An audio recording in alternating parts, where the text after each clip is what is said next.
صدر Pakistan field marshal محمد ایوب خان قوم سے خطاب کریں گے. ٹوں ٹوں ٹوں. میرے عزیز ہم وطنوں، آج ہمارے مشرقی بزدل دشمن ہندوستان نے صبح 6 بجے لاہور پر حملہ کر دیا ہے، اور وہ نہیں جانتے کہ اس نے کس قوم کو للکارا ہے. اب ہم ینگ آدمی کھڑے ہو گئے. اب تمہیں پتہ ہے ہر جگہ تو ٹی وی بڑے بڑے نہیں ہوتے نا، اور ٹی وی میں جگہ نہیں مل رہی، ہم ادھر سے گھس رہے ہیں ادھر سے گھس رہے ہیں، ادھر دھکا مار کے جگہ بنا رہے ہیں.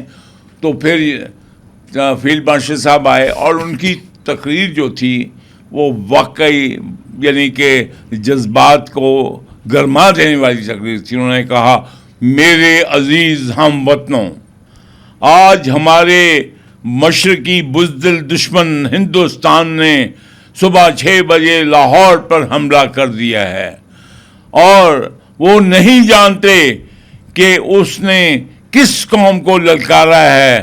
انہوں نے اس قوم کو للکارا ہے جن کے سینوں میں لا الہ الا اللہ محمد الرسول اللہ کی آواز اور دل میں دھڑک رہے ہیں. وہ یہ سننا تھا کہ ہم تو جناب اللہ اکبر اور یا علی نعروں سے جناب ہم نے ایک طوفان اٹھ گیا.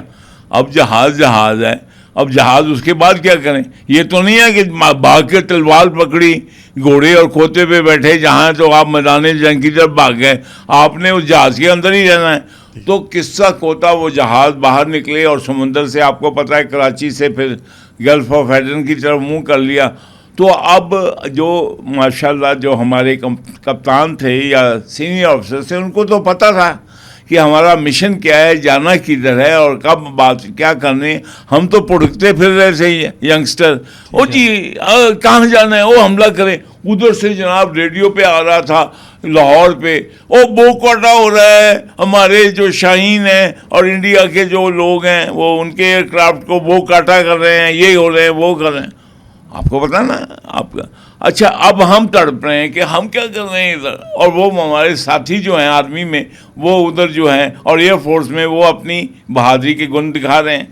تو ہم نے اپنے سی او کی جان عذاب میں ڈال دی. اس نے کہا، بھائی بات سنو، ہم جو ہے ہمیں جب آرڈر آئیں گے تو ہم اپنا کام کریں گے، تم میں سے جس نے چھلانگ لگانی ہے سمندر میں لگا دو.